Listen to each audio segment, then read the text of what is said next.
¿vale? Mateo capítulo 4, mis amados hermanos, allí nos encontramos, Mateo capítulo 4. Tenemos que dar ante todo gracias a Dios porque Él es el que nos concede poder estudiar su palabra versículo a versículo, ir avanzando, ver cada uno de los tesoros, de las perlas preciosas que el Señor tiene para nosotros en cada versículo. Y estamos aún en el capítulo 4, ya hemos avanzado, capítulo 1, capítulo 2, capítulo 3, hemos aprendido un montón. Yo me sigo gozando a lo largo de la semana preparando el sermón. Escribo casi todo lo que aprendo de mi estudio porque no quiero dejar nada por fuera. En mis sermones yo pongo hasta buenos días. ¿Cómo están, amados hermanos? Eso también lo escribo porque también es importante. El título es el mismo, la victoria humana de Jesús sobre el pecado, tercera parte. El único texto que vamos a estudiar hoy es el versículo 11. Así que, por favor, vamos allá, pero vamos a leer desde el versículo 1 para que refresquemos el contexto. ¿Sí? Mateo capítulo 4, versículo 1 al 11. Entonces Jesús fue llevado por el Espíritu al desierto para ser tentado por el diablo. Después de haber ayunado 40 días y 40 noches, entonces tuvo hambre. Y acercándose el tentador, le dijo: si eres hijo de Dios, ordena que estas piedras se conviertan en pan. Pero Jesús le respondió: escrito está, no solo de pan vivirá el hombre, sino de toda palabra que sale de la boca de Dios. Entonces el diablo lo llevó a la ciudad santa y lo puso sobre el pináculo del templo y le dijo: si eres hijo de Dios, lánzate abajo, pues escrito está, a sus ángeles te encomendará y en las manos te llevarán, no sea que tu pie tropiece en piedra. Jesús le contestó: también está escrito, no tentarás al Señor tu Dios. Otra vez el diablo lo llevó a un monte muy alto y le mostró todos los reinos del mundo y la gloria de ellos. Y le dijo: todo esto te daré si te postras y me adoras. Entonces Jesús le dijo: vete, Satanás, porque escrito está, al Señor tu Dios adorarás y solo a Él servirás. El diablo entonces lo dejó y al instante unos ángeles vinieron y le servían. Leamos otra vez el versículo 11, amados hermanos. El diablo entonces lo dejó y al instante unos ángeles vinieron y le servían. Oremos. Amado Padre Celestial, te damos infinitas gracias por esta enorme misericordia, por este enorme amor que nos muestras al traernos a tu palabra y permitirnos ir progresando versículo a versículo y de ese modo ir conociendo cada una de estas perlas preciosas que tú nos enseñas. Te rogamos que tu Espíritu Santo ilumine nuestras mentes para que podamos asimilar de manera correcta cada uno de los principios que tú nos enseñas, que nuestros corazones sean sensibles a estas verdades para que seamos transformados, para que la imagen de Cristo sea forjada en nosotros y para que seamos herramientas en tus manos para bendecir a otros y vivir para tu gloria y para tu honra. Señor, envía tu palabra a este lugar, porque tu palabra es alimento para nuestras almas. Sé de mucha bendición para cada una de las personas que estamos aquí, incluso para quienes nos visitan. Gracias, Padre, te damos en el nombre poderoso de tu Hijo amado Jesucristo. Amén y amén. La victoria humana de Jesús sobre el pecado, tercera entrega de este preciosísimo tema. Hermanos, la victoria humana de Jesús sobre el pecado demuestra dos cosas importantes, y esto es lo que está en el objetivo del autor, que es Mateo. Él quiere que nosotros notemos que a través de esta victoria Cristo demuestra que Él es el Rey Mesías. Recuerde que eso es lo que Él está enseñando desde el versículo 1. Vuelvo a repetirlo de nuevo. El centro del Evangelio es el Señor Jesucristo, y Mateo está enfocado en Cristo. Le está escribiendo a los hebreos, personas de la nación de Israel. Y desde el principio Mateo está presentando argumentos de que Jesús es quien dijo ser. Él es el Rey, Él es el Mesías, Él es el Salvador, Él es el Cordero de Dios que vino a quitar el pecado del mundo. Su victoria sobre cada una de las tentaciones que Satanás le presentó en el desierto demuestran que ciertamente Él es el Mesías Rey. pero también demuestra que él estaba moralmente calificado para llevar a cabo el plan de redención que Dios el Padre le había asignado. Si él no es completamente santo, si no es completamente libre de pecado, entonces él no califica para tomar nuestro lugar en la cruz de Calvario. Recuerden que para que él pueda ser nuestro representante, él tiene que ser completa y verdaderamente humano. Y para que pueda perdonar nuestros pecados, él tiene que ser completo y verdaderamente divino. Así que Jesucristo era 100% hombre y era 100% Dios. Pero al ser hombre tenía que ser por completo libre de todo pecado. Al enfrentarse a las tentaciones en el desierto, él mostró de esa manera que estaba calificado moralmente. No había ningún vestigio de pecado en él. Por supuesto, estas no fueron las únicas tentaciones de Satanás, pero de esta manera se demostró su calificación moral. Del mismo modo, la forma en la que nuestro Señor Jesucristo se enfrentó a cada una de las tentaciones en el desierto son un ejemplo que nosotros debemos emular, son un ejemplo que nosotros debemos seguir, y nosotros hemos visto la manera como el Señor Jesús lo hizo. Él usó la palabra de Dios y permaneció en obediencia a la palabra de Dios, y con ella derribó cada ataque del enemigo. Nosotros tenemos que hacer lo mismo. Así que miremos brevemente. Jesús, en primer lugar, se preparó espiritualmente en comunión con el Padre Celestial antes de enfrentarse a Satanás.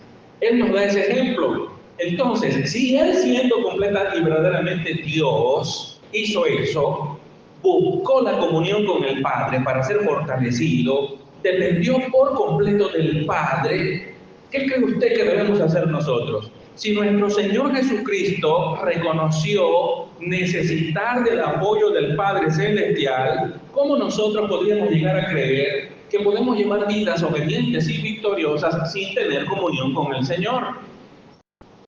Mucho cuidado, hermano, con pretender llevar vidas separados de Dios sin tener comunión con Él. Nosotros necesitamos pasar tiempo a solas con Dios. Es una necesidad del creyente, pero también es un deseo. Porque si nosotros somos verdaderamente hijos de Dios, el Espíritu Santo de Dios está en nosotros y produce en nosotros el deseo de ir a la presencia del Señor constantemente. Sí, puede suceder que hay algunos momentos que no tenemos muchas ganas de orar, pero eso no es constante. La verdad en la vida de un creyente es que son más las veces que desea orar que las que no. Y cuando no tiene ganas de orar, ¿qué hace? Ora entonces. Y lo mismo ocurre con la lectura bíblica. Pero eso también es un ejemplo para nosotros, porque Jesús no solo se preparó antes de enfrentarse a las tentaciones de Satanás, sino que cuando se enfrentó a las tentaciones de Satanás lo hizo apelando a la palabra de Dios. Así que no solo dependió de su comunión con el Padre, dependió de la palabra de Dios también. Nosotros tenemos también que hacer lo mismo, depender por completo de las Sagradas Escrituras. Debemos leerlas, debemos estudiarlas, debemos interpretarlas correctamente, debemos aplicarlas a nuestra vida, debemos memorizarlas para poder recordar los principios que ellas nos enseñan. El Señor Jesucristo recitó de memoria la palabra de Dios a Satanás y pudo aplicarla correctamente a cada uno de los ataques que Satanás le hizo. ¿Me oye?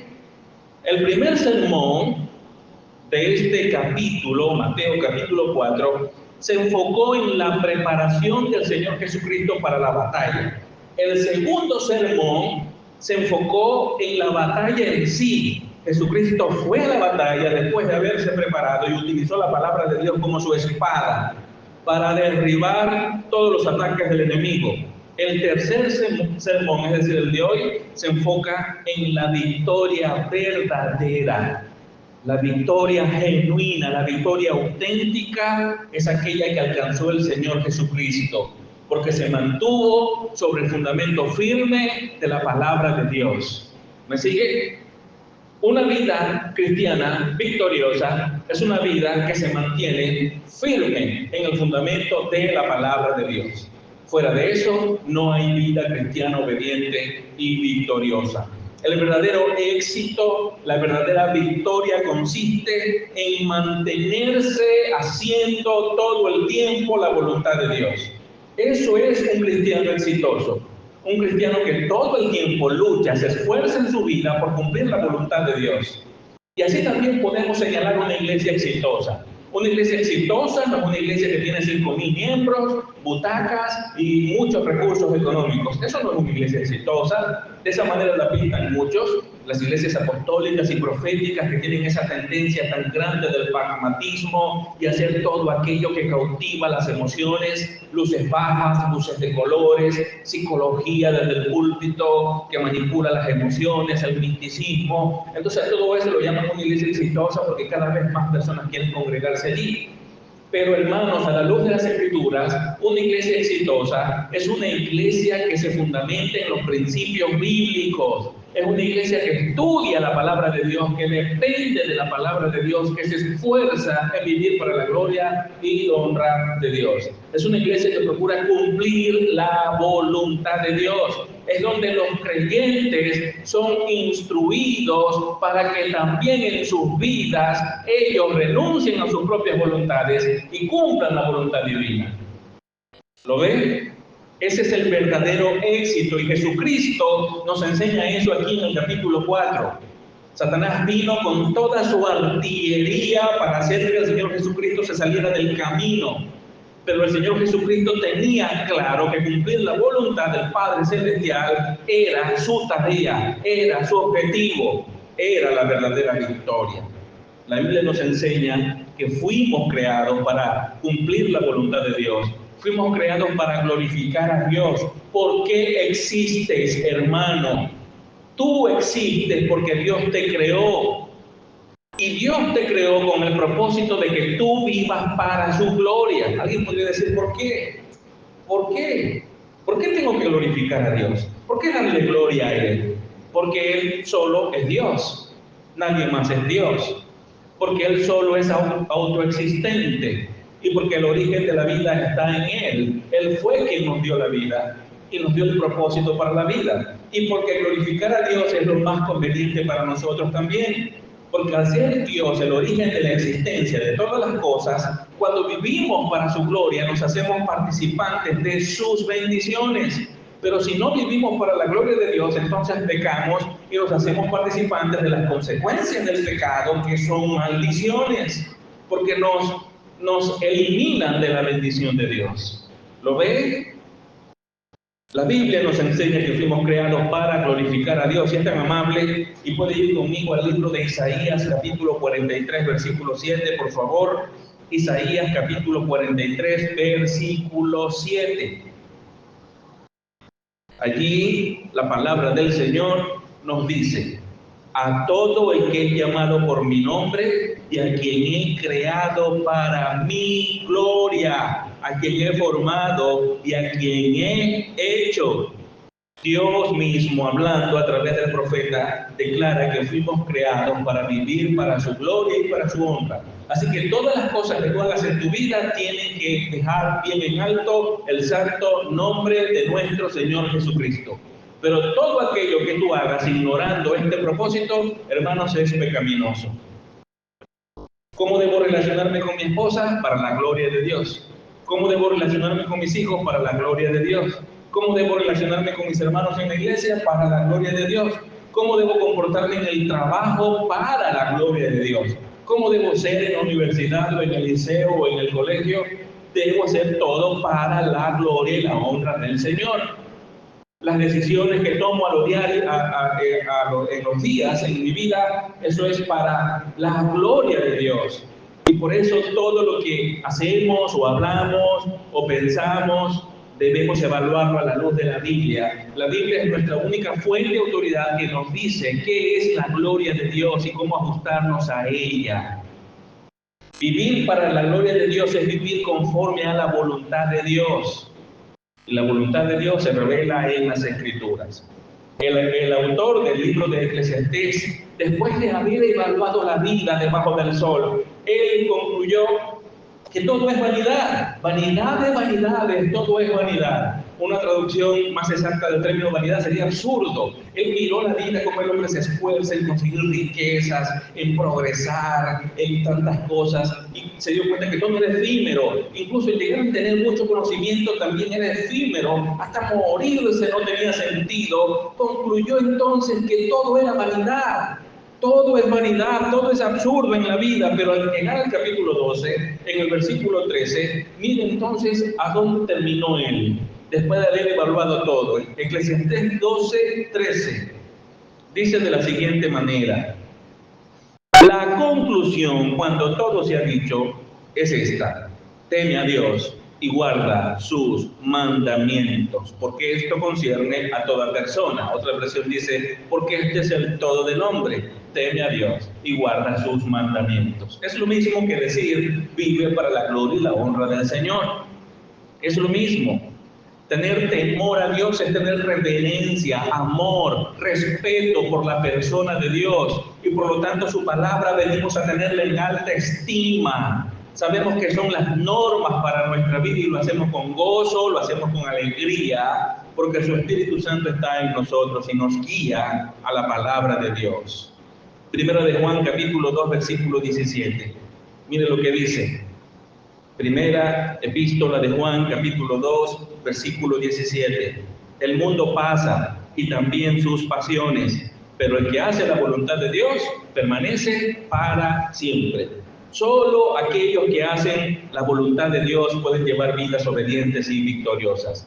Sin la voluntad de Dios no es posible llevar una vida cristiana en victoria. Eso tiene que quedar claro, hermanos.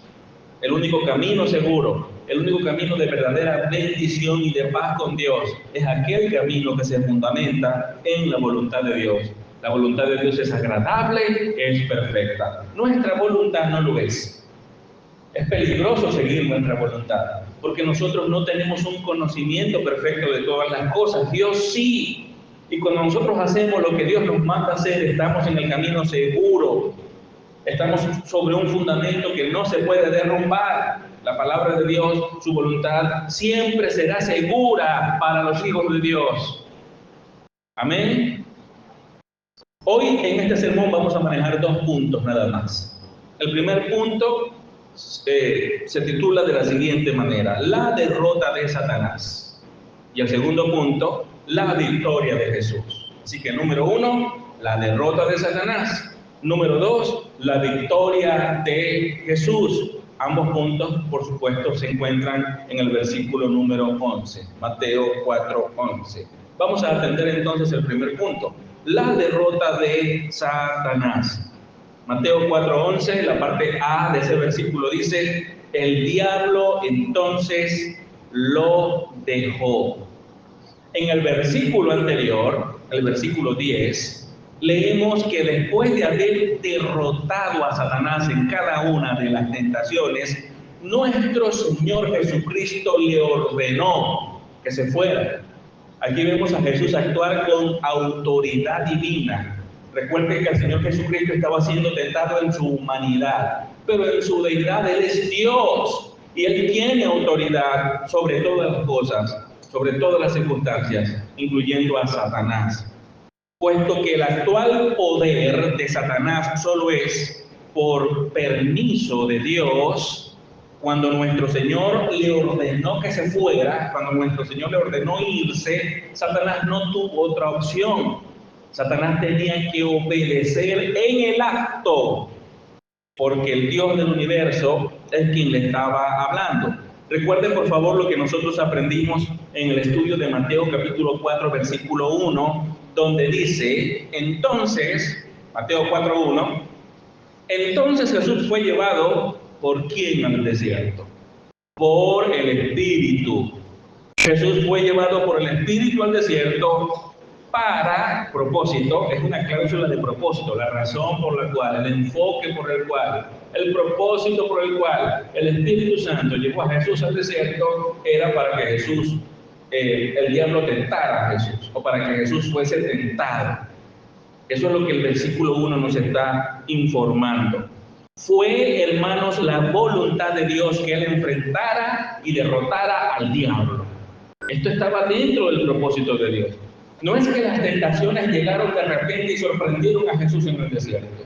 No es correcto pensar que Jesús fue al desierto solo a orar. Y de repente, ¡wow!, se apareció Satanás, quien no era esperado, y lo sorprendió con 3 tentaciones. No, así no fue.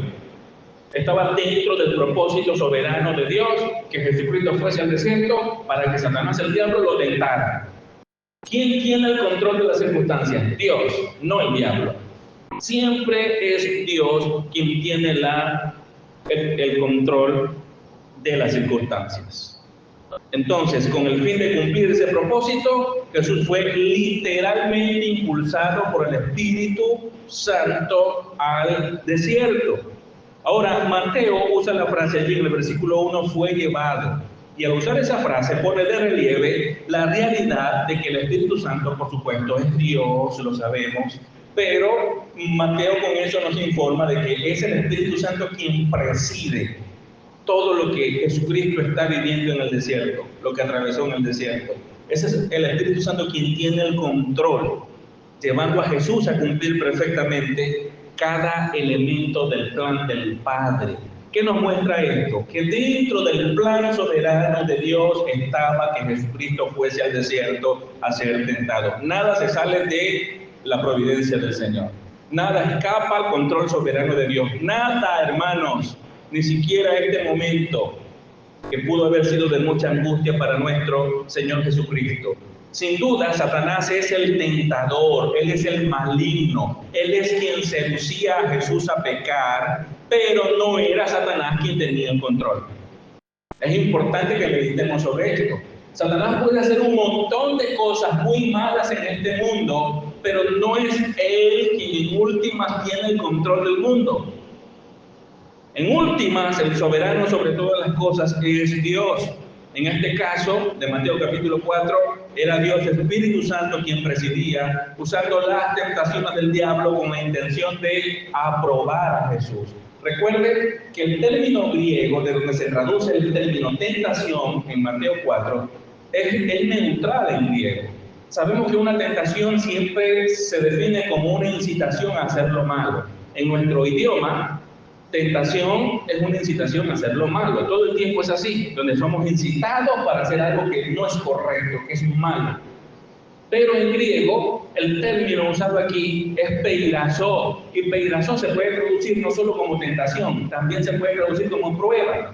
Y una prueba no tiene que ser necesariamente con el propósito de que lo que vamos a hacer cuando somos probados sea malo. Por esa razón podemos ver que mientras Satanás está tentando a Jesús, Dios no lo está tentando, Dios lo está probando. Dios está usando las tentaciones de Satanás con un propósito bueno. Entonces, mientras Dios está probando a Jesús, Satanás está tentándolo, porque la intención de Satanás es destruir a Jesús, pero la intención de Dios es aprobarlo. ¿Me sigue?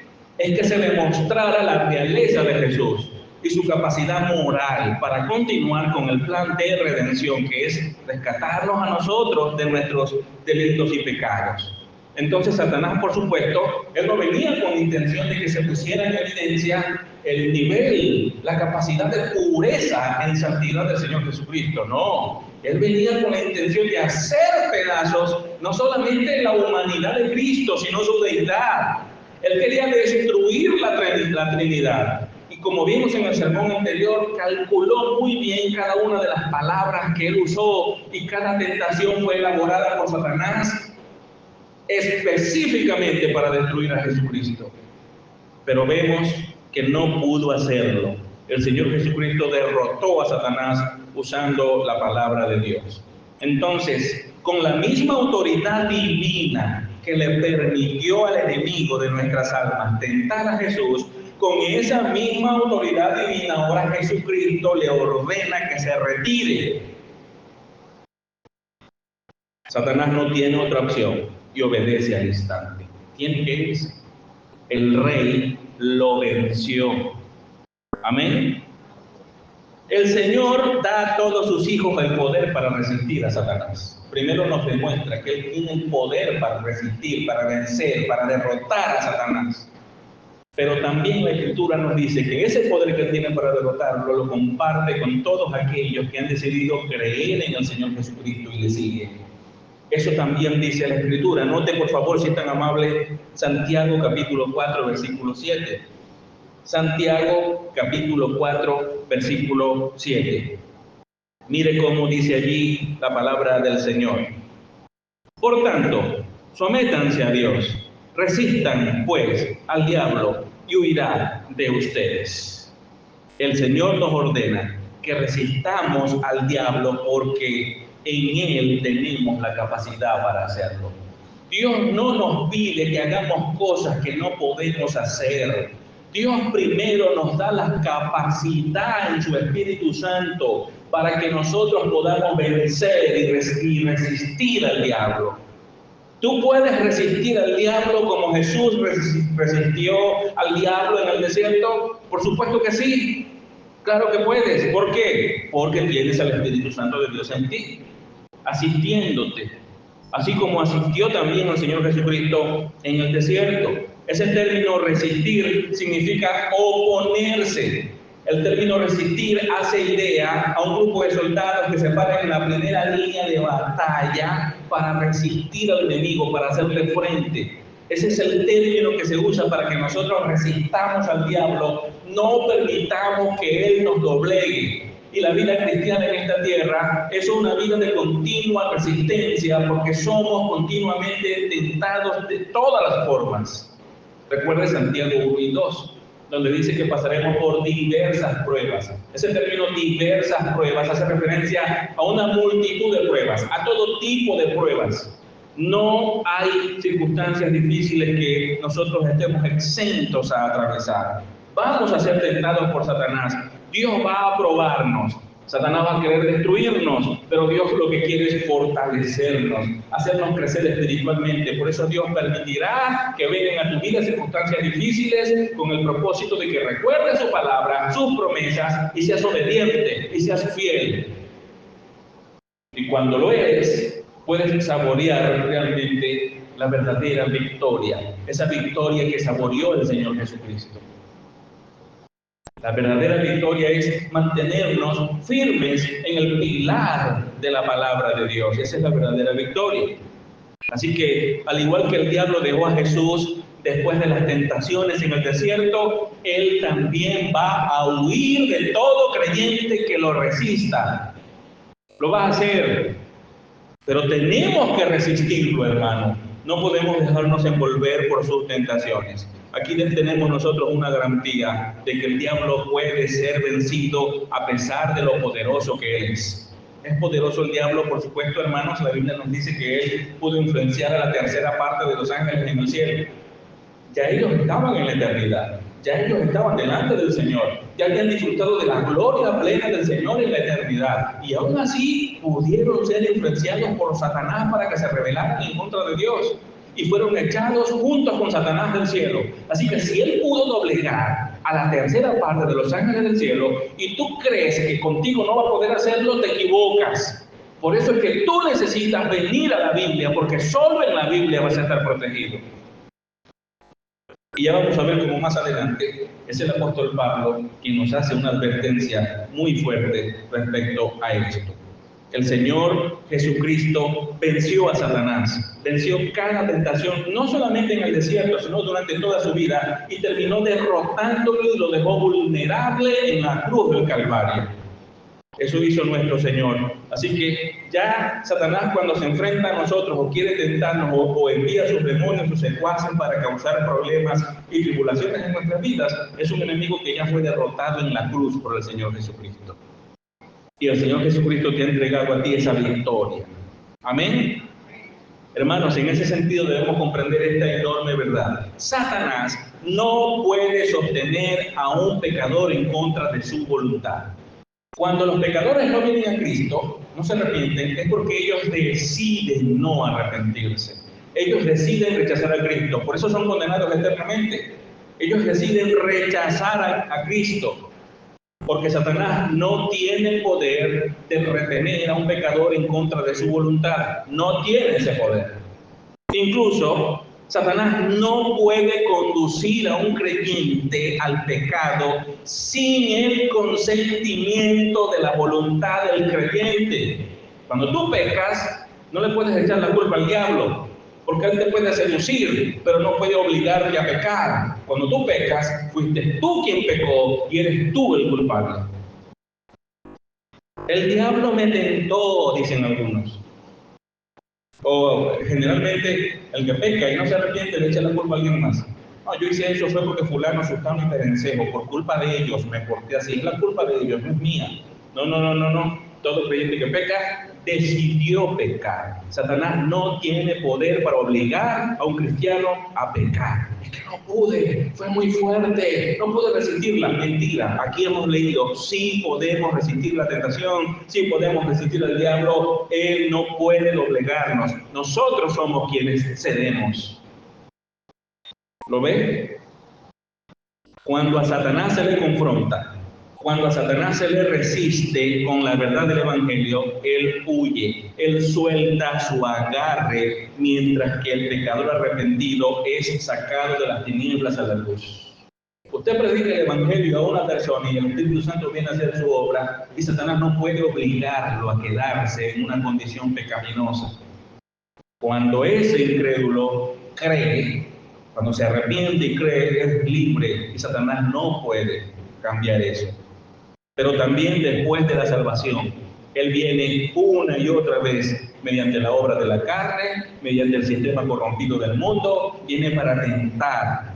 Pero el creyente que está firme en la palabra de Dios puede derrotarlo reiteradas veces. Si estás firme en la palabra, en la Biblia, en las Sagradas Escrituras, en lo que Dios nos enseña, cada vez que Satanás venga con la palabra, tú puedes derrotarlo.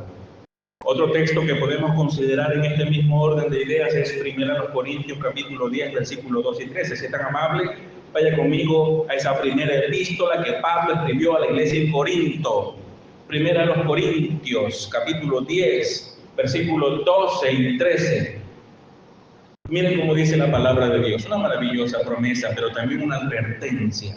Miren cómo dice: por tanto, el que cree que está firme, tenga cuidado, no sea que caiga. No les ha sobrevenido ninguna tentación que no sea común a los hombres. Fiel es Dios, que no permitirá que ustedes sean tentados más allá de lo que pueden soportar, sino que con la tentación proveerá también la vía de escape a fin de que puedan resistirla. Ven, aquí tenemos una advertencia primero y luego tenemos una maravillosa promesa. Y la advertencia se fundamenta en las palabras, en la frase tengan cuidado. Versículo 12. Por tanto, el que cree que está firme, tenga cuidado, no sea que caiga. Amados hermanos, nuestra confianza debe estar puesta en el Señor, no en nosotros mismos. Usted sabe, los soberbios siempre son los primeros en tropezar, caer y darse duro, porque ponen su confianza en sí mismo. ¿Se acuerdan? 2 sermones atrás, cuando le hablé a usted de esa mujer y ese hombre que hace años se congregaron en esta iglesia, ellos decían: yo me he dado cuenta, evaluando mi vida, que yo no necesito tanto leer la Biblia ni orar tanto, porque yo veo que ni soy tentado ni nada, y a mí me va muy bien. Así que a mí no me hace falta leer la Biblia y orar, yo tampoco, porque yo me porto bien. Salgo de la iglesia, el lunes me voy a trabajar, regreso a mi casa, estoy con mi familia, el martes igual, y siempre ando haciendo cosas que no son pecaminosas, no necesito leer la Biblia. Ellos estaban pensando exactamente como Satanás quería que ellos pensaran, que ellos tenían la facultad en sí mismos de vencer las tentaciones, porque Satanás sabe que si tú quitas tu confianza del Señor, eres vulnerable. Satanás lo sabe. Así que Satanás decía: amén, amén, amén. Eso es lo que yo quiero que pienses, que no necesitas estudiar la Biblia, que no necesitas tanto orar, sino poner tu confianza en ti mismo. Eso es lo que quiero que pienses, porque así puedo hacerte pedazos, ya que no cuentas con el apoyo de Dios, porque has abandonado ese lugar seguro. Esas dos personas hoy no están en la iglesia. ¿Lo ve? Ese hombre que estaba aquí, que dijo eso, hoy no está en la iglesia, ni está en ninguna, y abandonó a su esposa y se fue con otra mujer, y luego abandonó a esa otra mujer y se fue con otra, y creo que ahora no tiene ninguna. y su vida es un desastre. Lo dijeron estando aquí. Ahí está. ¿Necesitaban o no necesitaban mantenerse firmes en el conocimiento de Dios? Por supuesto que sí, pero ellos pensaron como Satanás quería que pensaran. Aquí está la advertencia. El que cree que está firme, tenga cuidado. Tenga cuidado. Usted sabe que la persona por la que yo más oro es por mí. La persona por la que más oro es por mí. Porque soy débil ante el pecado, soy débil ante cualquier tentación. Así que necesito que Dios me proteja y me comparta su fortaleza e impida que yo me encuentre en circunstancias que me hagan tropezar y caer. Y oro para que Dios me cuide. Me siento seguro en los brazos de Cristo. Es allí donde me siento confiado. En los brazos de mi Señor Jesucristo que me sostiene. Sin Él caigo. Con Él me mantengo firme. Mi firmeza no es mía, es de Cristo. Y así debemos pensar todos. Recuerde, si Él pudo influenciar a la tercera parte de los ángeles del cielo y ponerlos en contra de Dios, ¿qué cree usted que puede hacer con usted y conmigo si nos desligamos de nuestra comunión con el Señor? Tenga cuidado, dice Pablo. Nuestra confianza tiene que estar puesta en el Señor, no en nosotros mismos. Ahora, el versículo 13 es donde está esa maravillosa promesa que nos alienta. Si es que realmente tenemos el deseo de no estar cayendo en tentación. Porque hay gente que dice que es cristiana, ellos no son tentados por el diablo, ellos le ahorran el trabajo al diablo, ellos salen a buscar las tentaciones. Y yo me imagino al diablo reunido con sus secuaces. Fulano, sultano y perencejo, déjenlo tranquilo. ¿Por qué, señor diablo? Porque ellos salen a buscar las tentaciones, ellos solos y se lanzan solos. Eso no hace falta tentarnos. Vamos a enfocarnos en los que están orando y leyendo la Biblia. Estos caen solitos, redonditos caen. Confían tanto en sí mismos que sean más duros. Así que no se preocupen tanto, vamos a atacar a estos, a los que sí están orando. Aquellos no hay que atacarlos porque ya están donde queremos que estén, en pecado. ¿Lo ven? Sin embargo, los quieren tener ahí pisados. No estoy diciendo que este ejemplo que les doy es literalmente así, es una ocurrencia mía. Pero es para que se dé cuenta usted de la importancia de orar, de estudiar las Escrituras, de depender del Señor. Y para que se evalúe a sí mismo si realmente usted está en la fe. Yo recuerdo que hace algunos años mi mamá me decía que hay personas que invitan a Satanás a su casa a almorzar. Y hasta le compran una Coca-Cola a Satanás. Es decir, no solamente dan lugar al diablo en sus vidas, sino que lo invitan a comer, peor todavía, y caen en todas sus artimañas. Y eso es verdad. Mi mamá lo ilustró de ese modo, pero eso es cierto, eso ocurre. Tengan cuidado. Pero miren el versículo 13. No les ha sobrevenido ninguna tentación que no sea común a los hombres. Pablo, inspirado por el Espíritu Santo, nos está enseñando esto. No les ha sobrevenido ninguna tentación que no sea común a los hombres. Lo que Pablo expresa con estas palabras es que no hay tentaciones sobrehumanas. No existen tentaciones sobrenaturales. No existen tentaciones que tú no puedas resistir. Ese es el punto. No hay ninguna tentación que tú no tengas la capacidad de vencer en el Santo Espíritu de Dios. No hay. Eso es lo que el Espíritu Santo de Dios está diciendo a través de la Escritura. Las tentaciones son experiencias humanas, son comunes. Jamás tendremos que enfrentar tentaciones que 1 millón de personas ya no hayan enfrentado. Toda circunstancia difícil que tú estés viviendo o estés por vivir o hayas vivido, otras personas han vivido cosas muy parecidas antes que tú.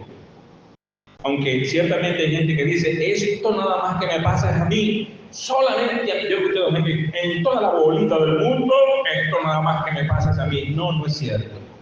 A lo mejor te sientes molesto, te sientes incómodo por lo que tú estás viviendo, pero no te pasa solo a ti, le pasa a todo el que está sobre esta tierra.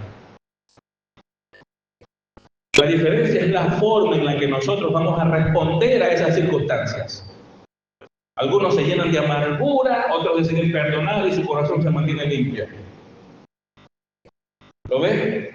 Pero hay quienes deciden dejarse llenar por toda la sociedad del mundo y sus vidas son trastornadas por esas cosas.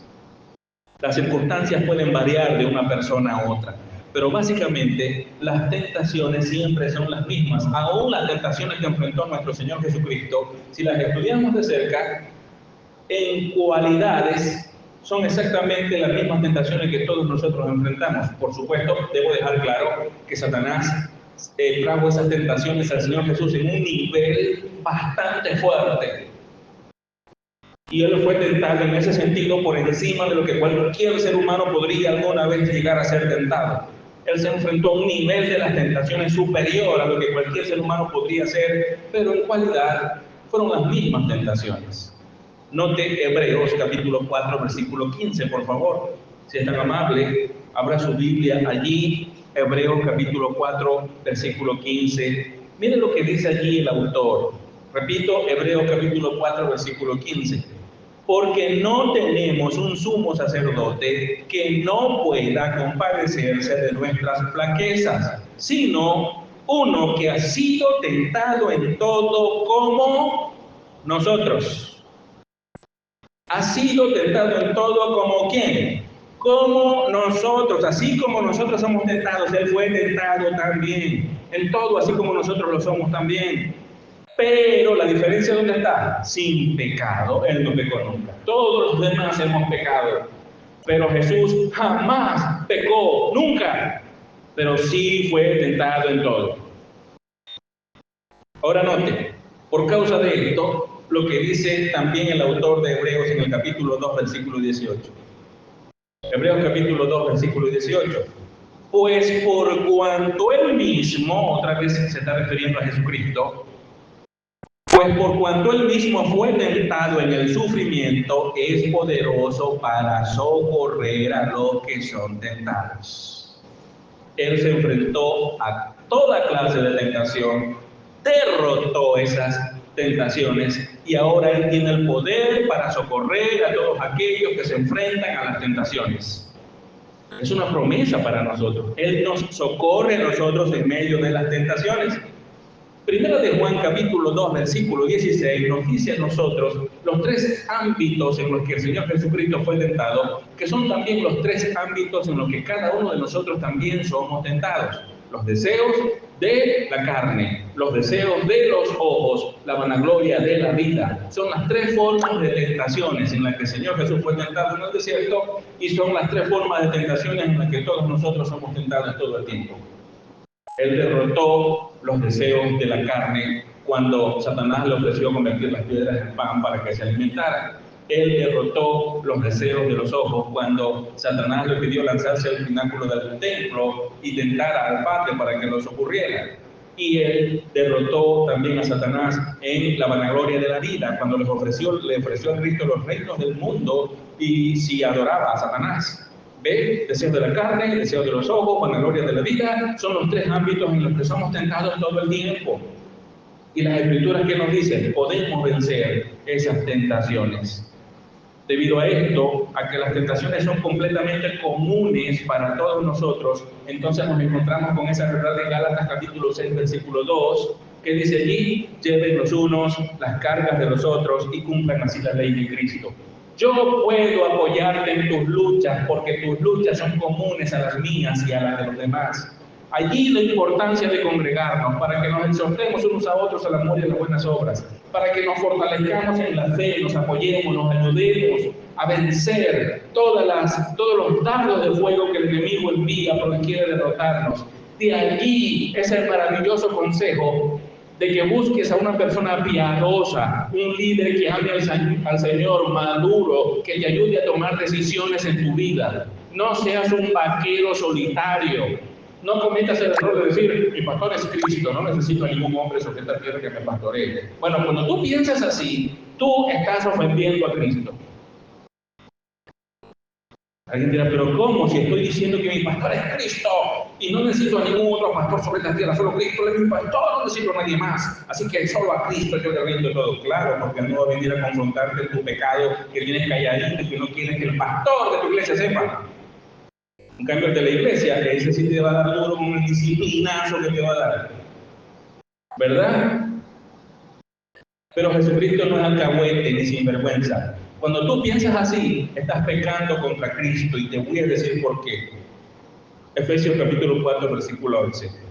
¿Quién es el que conformó que unos fuesen apóstoles, y otros fuesen profetas, y otros fuesen evangelistas, y otros fueran pastores y maestros? ¿Quién? Jesucristo. Así que el pastor de las iglesias, ese ser humano que tienes allí, que sí comete errores, no es perfecto, pero es el pastor que Cristo colocó allí para que te pastoree. Cuando tú dices que no te sujetas a ese pastor humano, sino que tu pastor es Cristo, no te estás sujetando nada a Cristo. Porque sujetarse a Cristo significa congregarse en la iglesia local y respetar la autoridad de la iglesia local. Y eso incluye al pastor y a los líderes de la iglesia, incluso a los hermanos. Porque de repente no es el pastor el que te va a exhortar, sino un hermano en Cristo que si te acerca y te dice: hermano, ven acá, esa manera como tú le hablaste a tu esposa no es correcta. ¿Por qué le hablaste así a tu esposa, hermano? ¿Por qué la trataste así? Eso es pecado. Así no se debe tratar a una esposa, y menos en público. Entonces, ¿qué haces? Te molestas y ya no le hablas más al hermano, porque te confrontó. El hermano hizo lo que tenía que hacer y te pastoreó también, porque te está protegiendo a ti del pecado y está protegiendo a tu esposa de tu pecado para que no la dañes y no te dañes a ti mismo. ¿Ves cómo Satanás nos engaña? Cuando viene a ti y te dice: tú no tienes que obedecer a un pastor humano, tú debes obedecer a Cristo. Es más, si quieres, hasta déjate de congregar, tú no necesitas ir a la iglesia. Satanás quiere que hagas eso, porque si no te congregas, no tienes el apoyo de los hermanos en Cristo que van a orar por ti y que te van a dar un buen consejo. Y Satanás viene y te dice: tienes problemas en el matrimonio, no se los cuentes a nadie en la iglesia, no hables con el pastor ni su esposa, no hables con aquel líder tampoco, no cuentes nada, cállate, no tienen por qué integrarse. Y Satanás dice: amén, amén, amén. ¿Por qué? Porque es un hervidero que tarde o temprano va a explotarte en la cara, y eso es lo que Satanás quiere que ocurra. Porque Satanás sabe que si tú vienes a la iglesia y hablas con un hermano piadoso, maduro, no necesariamente el pastor, un hermano de la iglesia, tu hermana, piadosa, sabia, que te escuche, te va a ayudar, va a orar por ti, te va a dar consejos bíblicos. Y Satanás no quiere que tú recibas consejos bíblicos y no quiere que nadie sepa tus problemas para que no oren por tus problemas. ¿Ves cómo la gente se enreda fácil en el engaño del diablo? ¿Por qué crees tú que hay que congregarse? Congregarse no es para guardar apariencias, aparentar santidad. El santo que acaba de llegar aquí al templo. Llego a la escuela dominical, tengo una exposición aquí, me van a aplaudir cuando termine de exponer. Permiso, llegué yo que estudio mucho la Biblia, y tienes una esposa llorando en casa y unos hijos que no te aguantan porque eres un obstinado, amargado, pero nadie puede contarle a nadie, porque eso no es problema de nadie. Satanás dice: amén, tu pastor es Cristo, nadie tiene que enterarse de tus problemas. Si necesitas ayuda para poder enfrentarte a las circunstancias difíciles de la vida, y por eso Cristo edificó pastores en la iglesia y hermanos en Cristo que crecen en madurez espiritual para que te ayuden. Si necesitas la iglesia. ¿Aló? ¿Suena duro eso? Sí, yo sé que suena duro, pero es la verdad. Es la verdad. Nos necesitamos unos a otros, hermanos. Nos necesitamos para enfrentarnos a las circunstancias difíciles de la vida. Además de ser tentaciones comunes a los hombres, el cristiano cuenta con la ayuda del Padre Celestial para vencerlas. Note que el versículo 13 de 1 Corintios 10 dice: pero fiel es Dios. ¿Quién es fiel? Dios es fiel. Él es fiel. Él nunca les falla a sus hijos. Él nunca le falla a los suyos. En Job, es Elifaz quien dice esta palabra. Job, capítulo 5, versículo 19. De 6 aflicciones te librará, y en la 7ª no te tocará el mal, refiriéndose a Dios. Cuando nuestra fidelidad es probada, contamos con la misma presencia de Dios, con su asistencia, como un recurso que está a nuestra disposición. Y regresando a 1 Corintios 10:13, por favor, ponga su mirada otra vez allí. No se distraiga hablando otra cosa, después habla. Ponga su mirada en la Biblia. Mire la Biblia. Primero los Corintios 10:13. No permitirá que ustedes sean tentados más allá de lo que puedan soportar. Entonces, ninguna tentación es sobrenatural. Ninguna tentación es imposible de vencer. Pero además de eso, contamos con la fidelidad de Dios que no permitirá que seamos tentados más allá de lo que pueden soportar. Yo te pregunto, ¿qué tentación estás enfrentando ahora mismo? Bueno, aquí tienes una maravillosa promesa. Ningún creyente puede afirmar que fue arrollado por una gandola de tentaciones imparables. No. Dios no permitirá que vengan tentaciones a tu vida que tú no puedas con ellas. Dios te ve a ti primero, ve tus capacidades espirituales, ve al Espíritu Santo en ti, invirtiéndote de poder, ve su propia fidelidad a favor tuyo, y luego mira la tentación y Dios dice, Él puede con ella. Enfréntense porque la puede vencer. Además, yo lo acompaño en todo el proceso. Y va a crecer, va a madurar, se va a perfeccionar. Eso es lo que dice aquí el texto, hermano. Nadie, tampoco Satanás, nos puede hacer pecar, ni siquiera puede hacer que un incrédulo peque. Hermano, escuche esto, Satanás no puede hacer que un cristiano peque, y tampoco puede hacer que un muerto espiritual, un incrédulo peque. Cuando un cristiano peca es porque decidió pecar, y cuando un incrédulo peca es porque decidió pecar. La culpa es del incrédulo o del cristiano que pecaron. ¿Me sigue? Así que no se vale. La culpa es de yo pequé y la culpa es de Satanás. No, es tu culpa. Él te incitó, sí, ok, él tiene la culpa en incitarte, pero tú tienes la culpa en decidir caer. ¿Me oíste? Mi esposa y yo estamos viendo una serie. Y como he estado estudiando todo esto, mi mente se inunda. Y todo lo que miro es como vi en Mateo 4, lo evalúo con Mateo 4. Eso me pasa. Y entonces estoy viendo la serie y le digo a mi esposa, eso se parece a Mateo 4. Lo que estoy estudiando ahorita para predicar el domingo, le dije a mi esposa en estos días. Porque es una serie, se trata de, básicamente se lo explico. Es un pueblo donde la gente que llega ya no puede volver a salir nunca más. Es ficción, pero divertida, en verdad. Y se queda la gente atrapada. De noche tienen que esconderse en la casa y colocar un talismán en la puerta, porque vienen una especie de demonios a comérselos, pero no pueden entrar a las casas por el talismán que está en la puerta. Pero ¿qué hacen estos demonios? Empiezan a tocar las ventanas y a tocar la puerta. Y tienen una voz hermosa. Y tienen una imagen preciosa. Algunos son hombres y otras son mujeres. Y hablan en un tono de amistad. Por favor, hábleme para que podamos compartir. En estos días vimos un episodio donde era una mujer muy hermosa con un ramo de flores y le hablaba que estaba dentro de la casa. Déjame entrar. Tú sabes que yo te amo y sabes que te quiero. Y empezó a seducirlo desde afuera. Y el hombre desde adentro la miraba y estaba dudoso. Me llamó la atención que el demonio, ¿por qué no partía el vidrio y simplemente entraba a la casa y lo hacía pedazos? No podía hacer eso, pero lo que sí podía hacer era incitarlo. El demonio de hecho entró, pero ¿por qué entró? Porque el hombre, dejado llevar por la hermosura de esa supuesta mujer, le abrió la ventana y lo invitó a pasar. Y cuando entró, le hizo pedazos. Lo destrozó, pero fue porque él decidió dejarlo entrar. Y yo le dije a mi esposa, eso es una ilustración perfecta del pecado, impresionante, porque Satanás puede venir a tu vida e incitarte, pero tú puedes decir no, no y no, y si te resistes se va, pero si lo dejas entrar, entrará y hará pedazos tu vida.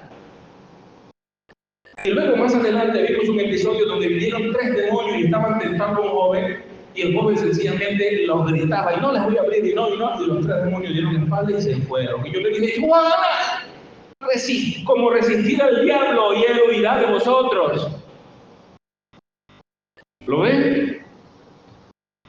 Así que cuando pecas y sufres las consecuencias del pecado, es tu culpa y de nadie más. Tú lo dejaste entrar en tu vida. Tú le abriste la puerta.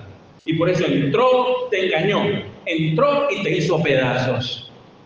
Pero en una oportunidad, el demonio entró a la casa, hizo pedazos a la persona. Y como había más personas en la casa, fue y atacó a los demás y los hizo pedazos también.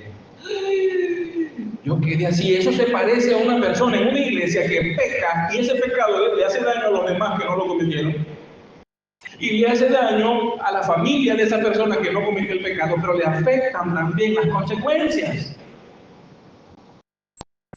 No paro de ver ilustraciones de eso en esa serie.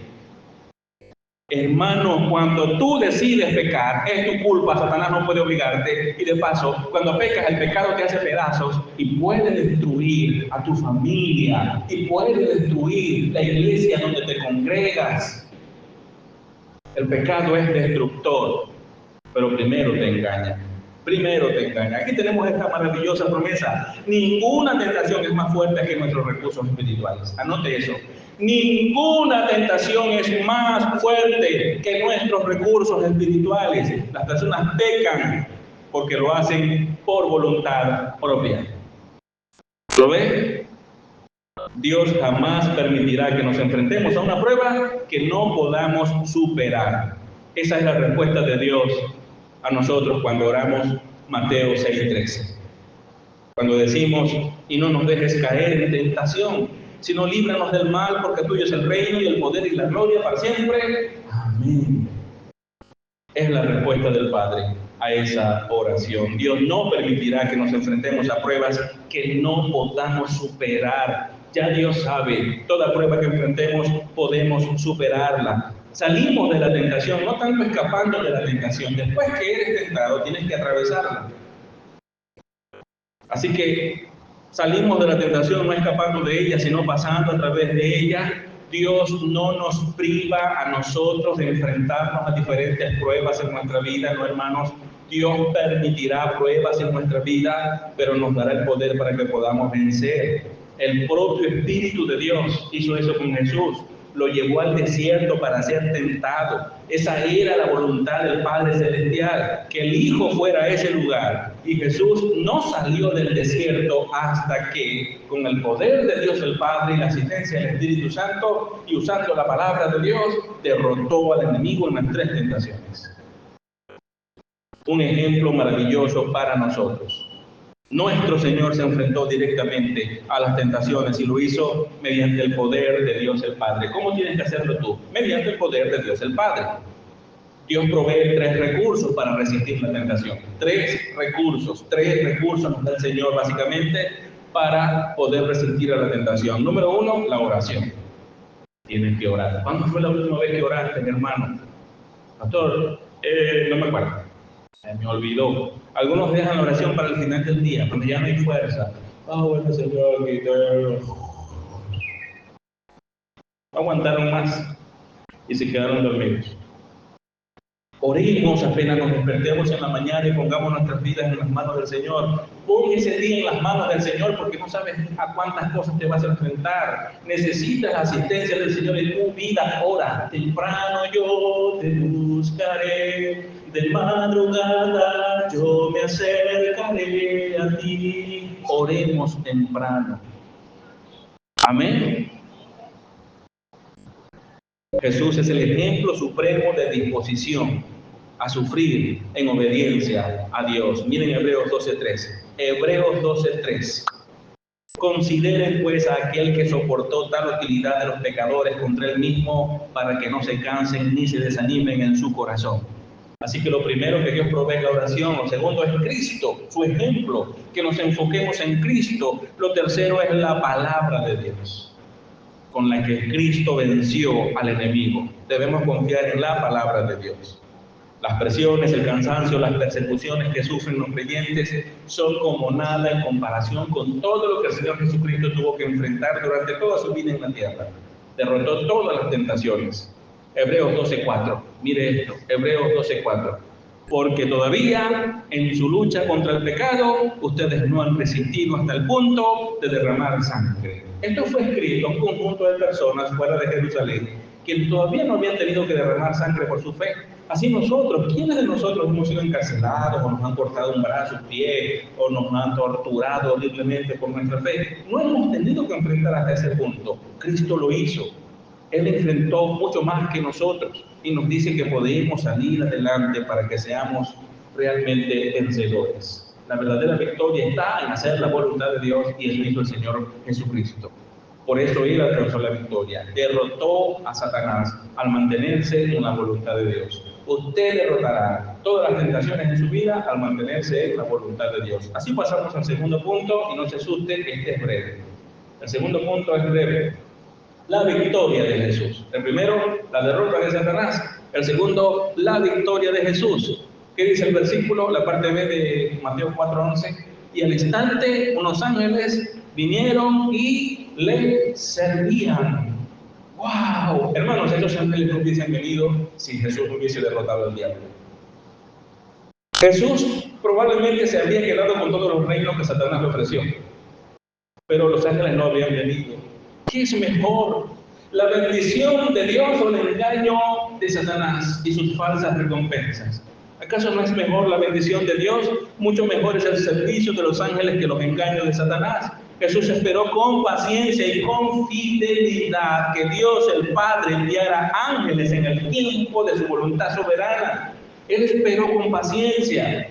¿Tenía hambre? Sí. ¿Estaba agotado? Sí. ¿El sol inclemente lo tenía en muy mal estado? Sí. Pero él esperó, él confió en el Padre Celestial. ¿Cuáles son las circunstancias que tú puedes estar enfrentando ahora? ¿Cuáles son tus problemas? ¿Cuál es tu sufrimiento? ¿Cuáles son tus tristezas? Deja de pensar tanto en ti y pon tu mirada en Cristo y pon tu confianza en Él. Y obedécelo en tu vida y espera en Él porque Él es fiel. Nunca nos tenemos que preocupar de la fidelidad de nuestro Señor Jesucristo. Preocúpate de tu fidelidad. No de la fidelidad de Cristo, porque Cristo nunca rompe su fidelidad. Nosotros sí, muchas veces. Él nos sostiene. Las bendiciones de Dios siempre son mejores que los mentirosos ofrecimientos del diablo. La nación de Israel olvidó esa verdad. Lo olvidó. Y fíjense, si es tan amable, por favor, ya estamos concluyendo el mensaje. Vamos a Malaquías capítulo 3, versículo 13. Malaquías capítulo 3, versículo 13. Note cómo la nación de Israel olvidó esta verdad. Mire lo que se nota aquí. Malaquías 3, versículo 13 hasta el 15. Mire cómo el Señor le habla a la nación de Israel. Las palabras de ustedes han sido duras contra mí, dice el Señor. Pero dicen, ¿qué hemos hablado contra ti? Hermanos, la nación de Israel se quejó fuerte en contra de Dios. Ellos acusaron a Dios de ser injusto. Así estaba la soberbia había. Los sacerdotes hablaban mal de Dios. Ha sido Dios injusto con nosotros, que nos ha permitido vivir tantos sinsabores. Nos ha dejado pasar por circunstancias tan terribles. Dios es injusto. Eso era la condición de Israel. Y Dios les dice, las palabras de ustedes han sido duras contra mí. En los primeros versículos, Dios les dice de Malaquías 1:1, pero quédese ahí, en el capítulo 13. Pero ya en 1:1 y 2, dice el Señor que los amó con amor eterno. Y ellos le preguntaron, ¿pero en qué nos has amado? ¿En qué nos has amado? ¡Qué soberbia! Eran duros contra Dios. En la condición espiritual que tenían era terrible. Entonces aquí Dios les dice, las palabras de ustedes han sido duras contra mí, dice el Señor, pero dicen, ¿qué hemos hablado contra ti? Esta es la pregunta del cínico. ¿Cómo es el cínico? El cínico insinúa una ofensa y cuando tú le dices, ¿me estás ofendiendo? No, eso lo dice usted, eso no lo dije yo. Así es el cínico. El cínico te hiere con sus palabras, con su actitud y luego, yo, a la bronca, ¿qué te hice yo? No pasó nada. Pero el cínico no lo ve así cuando es él el agraviado. Ahí sí vale la pena. Él es cínico cuando él agravia a otros y le habla mal a otros. El cinismo es pecado, porque es hipocresía. ¿Me oye? Así estaba la... ¿Qué hemos hablado contra ti? Por supuesto que lean todo el libro de Malaquías. Es una cosa que da hasta vergüenza. Uno lee el libro de Malaquías, Señor, perdóname, porque yo soy parte de esa humanidad tan soberbia y dura y pecadora. ¿Cómo trataron al Señor? ¿Qué hemos hablado contra ti? Le dice, versículo 14. Responde el Señor, ustedes han dicho, en vano es servir a Dios. Esta gente en el desierto, miren, en vano es servir a Dios. ¡Wow! Esta gente en el desierto, cuando Satanás se les hubiese aparecido, aquí estoy yo con mis 3 tentaciones, suéltanos la primera, allí no había la segunda y la tercera, antes que te vaya, vamos a agarrar las 2 a 3. Compramos el combo completo. Habrían agarrado todas las tentaciones porque consideraban que servir a Dios era vano. Miren la pregunta que hacían: ¿qué provecho hay en que guardemos sus ordenanzas y que andemos de duelo delante del Señor de los ejércitos? Pero esa pregunta era retórica. Cuando decían qué provecho hay, no es porque esperaban una respuesta, sino que ellos tenían una respuesta: ningún provecho. Servir a Dios, ningún provecho. No hay ninguno, no vale la pena. Versículo 15. Por eso ahora llamamos bienaventurados a los soberbios. No solo prosperan los que hacen el mal, sino que también ponen a prueba a Dios y escapan sin ser castigados. Porque para ellos la bendición era la prosperidad material, lo que está sucediendo hoy en muchas iglesias evangélicas, lamentablemente. Tú estás bien con Dios, tienes que estar prosperado espiritualmente, porque no es posible estar bien con Dios y estar en pobreza. No. El que está bien con Dios tiene que tener mucho dinero. Falso. El Evangelio no promete prosperidad financiera. El Evangelio más bien trae consigo quizás persecución, sufrimientos y hasta la muerte misma. Pero detrás de todo eso, algo mucho más superior, y es la bendición de Dios eterna que no se acaba nunca. Todo lo que este mundo te ofrece es efímero, es pasajero, es temporal, se acaba. Pero lo que Dios te ofrece, cuando tú eres fiel, es eterno, duradero, no deja de ser nunca. ¿Qué es mejor entonces? Esta gente esperaba ser fiel a Dios, pero Dios tenía que pagarles por eso. Ok, te vamos a servir, pero ¿cuánto hay? Básicamente estaba pasando ahí. Le pasó a Jesús en Juan 6. ¿Usted se acuerda? Juan capítulo 6, Jesús va y alimenta a los 5.000 a la orilla del mar de Galilea. Luego los alimentó, sanó las enfermedades de ellos, hizo prodigios, hizo señales, y luego se fue a orar. En la madrugada, sus discípulos cruzaron el mar de Galilea y luego Jesús también los cruzó y pasaron a Capernaum. Cuando la multitud al siguiente día despertó y no encontraron a Jesús, se le fueron a casa. Lo buscaron en Capernaum y lo encontraron. Y Jesús los confrontó con la verdad del Evangelio. Y entonces ellos le dijeron: hagamos una cosa, alimentanos, así como Moisés alimentó a nuestros padres en el desierto. Lo que les dijo fue: ok, lo que hiciste con nosotros en el otro lado del mar de Galilea, síguelo haciendo. Sana todas nuestras enfermedades todo el tiempo, danos comida todo el tiempo y te vamos a servir, te vamos a adorar, todo lo que tú quieras. ¿Cuándo hay para eso? Y nosotros te seguimos. Así mucha gente viene a la iglesia. Una vez un hombre, una célula por aquí cerca, fui con mi esposa hace años y teníamos una célula en una casa por aquí cerca y había un señor ahí. Al parecer era alguien un inversionista, algo así, no sé. Y él tenía unos planos y un asunto ahí para construir un galpón grandísimo, no sé en dónde. Y él dejó eso para que yo orara por eso. Y él era supuestamente cristiano, pero venía de todas esas iglesias apostólicas y proféticas donde siempre te profetizan un cheque. Usted sabe, ¿no? Prosperidad espiritual, financiera y todo eso. Y él me sacó esos planos y me dijo: yo le prometo a usted, pastor, si usted ora por estos planos y se me da, yo le construyo un templo para usted y para su iglesia. Y yo le dije: hermano, Dios no desea que tú nos construyas un templo. Dios desea que tengas un templo en tu corazón para Él. Yo no voy a orar por esos planos. Yo voy a orar por ti, para que llegues a conocer realmente a Cristo y para que sus bendiciones sean tuyas eternamente. No voy a orar por ese plano, voy a orar por ti. Y yo oré por él. Él se fue y nunca más regresó. La gente procura siempre es la prosperidad financiera y los valores del reino, que son espirituales y eternos y superior, no los valora. ¿Lo ves?